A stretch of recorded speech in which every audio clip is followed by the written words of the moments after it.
le thème de ce CEO Forum, c'est faire émerger des champions africains. Qui dit champion dit capital humain, dit formation. Alors, je vois qu'on a beaucoup parlé d'économie des champions dans l'industrie, partout. Est-ce à dire que on n'oublie pas un peu quand même la question de base, les champions, ça se forme, et donc ça se forme à l'université? En fait, effectivement, la base d'une entreprise, c'est son capital humain. L'entreprise, c'est une entreprise, c'est une entité morale. En fait, l'entreprise, c'est un lien entre des personnes. Et ces personnes-là doivent être effectivement formées. Le rôle de l'université, c'est entre autres de préparer ce capital humain pour qu'il puisse prendre en charge les défis auxquels les différents pays font face à travers soit intégrer une entreprise déjà existante, soit en fait monter des entreprises. Alors ici, quand on entend le patronat africain, les chefs d'entreprise africains parler, on note toujours un reproche à l'université, une inadéquation entre la formation que proposent des universités comme le vôtre et la réalité du marché. Est-ce le cas chez vous, à l'université Mohamed VI Polytechnique? Non, en fait, ce n'est pas le cas chez nous pour une raison très simple, c'est qu'en fait, dans l'ADN de l'université Mohamed VI Polytechnique, il y a le volet impact. Impact sur la société, impact sur la communauté, impact sur l'industrie. Et ça, en fait, c'est depuis sa jeunesse. Aujourd'hui, nous prenons en charge les défis auxquels, par exemple, le continent va faire face, l'enjeu de la sécurité alimentaire, et nous proposons une formation spécifique par rapport à cet enjeu-là. En plus de ça, ce qu'on cherche à former, c'est des compétences, au-delà des connaissances basiques. Donc pas le diplôme importe moins que la compétence, c'est ça?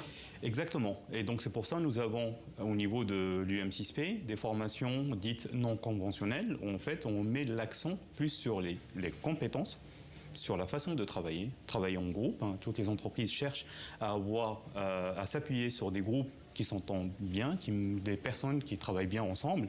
Et donc nous avons des project-based, en fait des formations à partir de projets.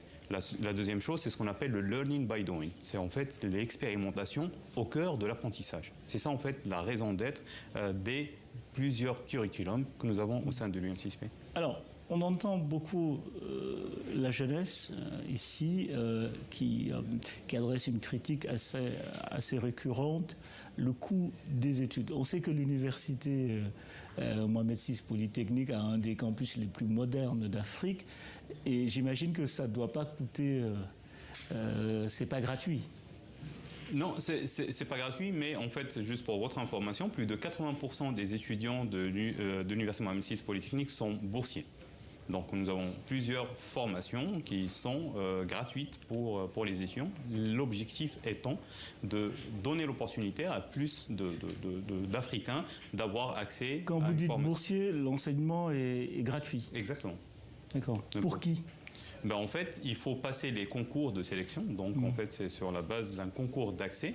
Une fois la personne réussit le concours d'admission à l'UM6P, si cet étudiant ou cette étudiante n'ont pas les moyens en fait, de payer les frais de scolarité, en fait, ils sont pris en charge. Alors, l'Afrique forme, on l'a dit aussi, des ingénieurs, des médecins, des chercheurs dans des domaines très pointus, des champions, comme on dit ici, et qui, on note, immédiatement prennent le chemin de l'Europe ou de l'Occident. On voit des pays comme la France mettre en place des politiques pour attirer des médecins africains, des ingénieurs. Alors, comment enrayer cette forme d'exil ou cette forme de départ massif des compétences que vous formez? En fait, au niveau de l'UM6P, on ne souffre pas de ça. En fait, on ne connaît pas ce phénomène. On n'a qu'à peu près 4-5%. Mais il y a beaucoup d'ingénieurs marocains en France, quand même. Oui, les entreprises françaises viennent, c'est connu, viennent recruter au Maroc. Au Maroc. Donc, en fait, pour répondre à la question, il y a plusieurs axes à mettre en place. Donc, le premier, en fait, c'est d'augmenter la taille des étudiants, c'est la taille des promotions. Il faut qu'on forme plus. Il y a encore plus de potentiel. Mais former plus de moyens, plus d'argent, plus de. De toute façon, il faut qu'on forme. Il faut qu'on forme plus. Où trouver l'argent? Voilà.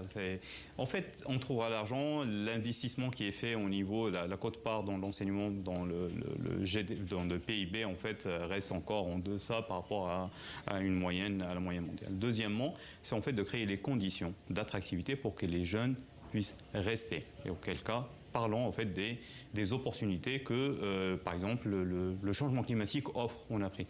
On peut le voir comme un défi, mais on peut en fait le présenter comme une opportunité pour ces jeunes-là, pour monter des startups, des entreprises qui sont capables de répondre à ces défis-là. Donc, et ça, il y a des questions auxquelles ces jeunes ne peuvent répondre qu'en étant en Afrique. C'est créer ces conditions d'attractivité. On ne peut pas empêcher en fait les gens de voyager. Le monde aujourd'hui est une entité qui est complètement connectée. Professeur Hicham El Habti, président de l'université Mohamed VI Polytechnique, merci. Je vous en prie, merci pour l'invitation. Merci.